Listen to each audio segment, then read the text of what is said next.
Interestingly enough, I met Rene Marie on a gig that I wasn't really supposed to be the drummer.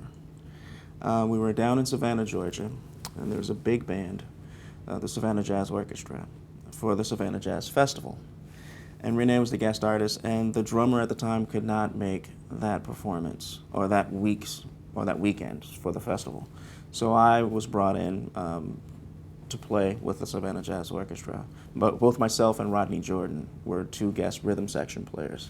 And Rene came in, and we were playing charts written by Doug Richards, he's an amazing composer and arranger out of Virginia. And I have to admit, I was blown away by hearing Rene. I've never heard of her before. Except for the week before, Herman Burney told me about a vocalist that he played a gig with. But I never heard her music, and I really never heard of Doug Richards either. And wow, I was blown away by Rene's musicality, and I think those charts are some of the hardest charts I have ever sight read in my life at 10 a.m. It was just amazingly interesting. And I love Doug's arrangements. But Rene, we immediately had a connection because, we just had fun with the music, with the big band. Fast forward a few months, Herman Burney, who told me about Rene, he organized a concert for us to perform in North Carolina. I forget the city, but we had a couple of concerts in North Carolina. And that's when I actually played with Rene for the first time in a smaller setting. And that's when she asked me to be her drummer. So.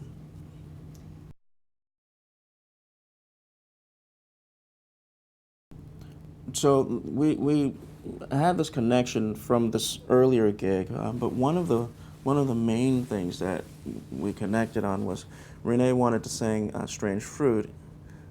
She has an arrangement, a very brilliant arrangement of "Strange Fruit" that starts off with Dixie, and we had some conversation about how it would be for me. I really don't just play that song in any kind of fashion. I've heard it so many times. I've heard it not really presented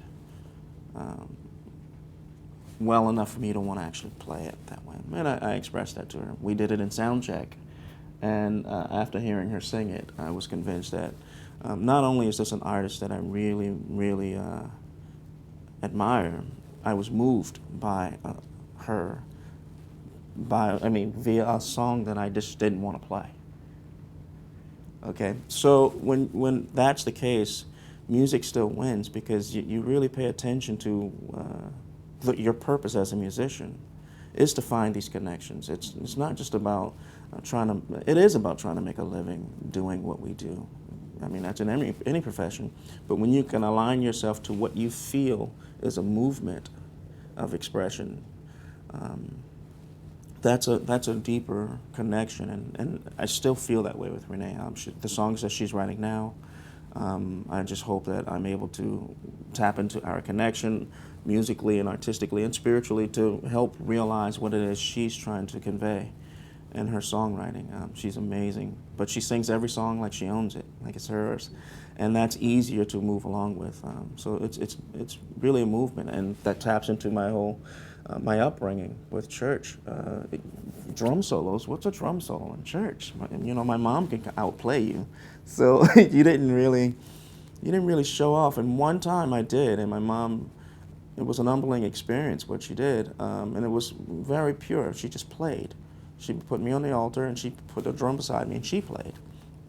And it was amazing. I was trying to pray and look and pray. So when you have that instilled in you as a child or as an adolescent, that there's a purpose to playing music, there's a purpose to following, there's a purpose to supporting. Then you can tap into movements that are really, really good. And when I got with Rene, I knew that was a movement that I wanted to actually explore and see what was happening.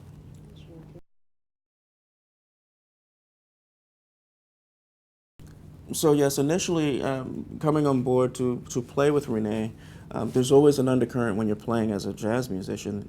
Everyone is contributing. Excuse me. Everyone is contributing from their instrument and from their personality, from their background, from everything they can bring to the table. And so with Renee's music, I was able to, tap into what she was really trying to get across and tap into the importance of how it's going to be presented. So I stepped in and just naturally started helping her out with some of the arrangements.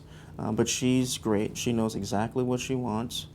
She's open to whatever you'd like, as long as it doesn't, depart from the initial, as long as it's enhancing. That being said, my first recording with Renee was actually on Max Jazz, and it was the Serene Renegade album. After that, she left the label, and we had all this music, and we wanted to record. So I said, okay, let's come to Charleston. That's my first time actually producing an album with Renee. It was very independently released. It's called Experiment in Truth. So that was Renee's independent label in between two labels. And that's where I started producing and having a hand in producing her music. And it's been great. I've learned a lot. Then that's a new layer of trust that she has instilled in the process of collaborating and working together.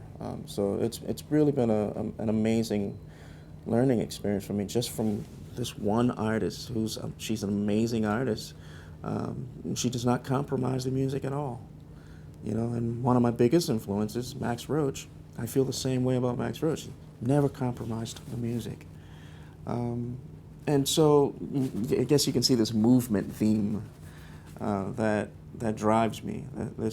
I like being a part of good, healthy, purposeful movements and in the expression of music.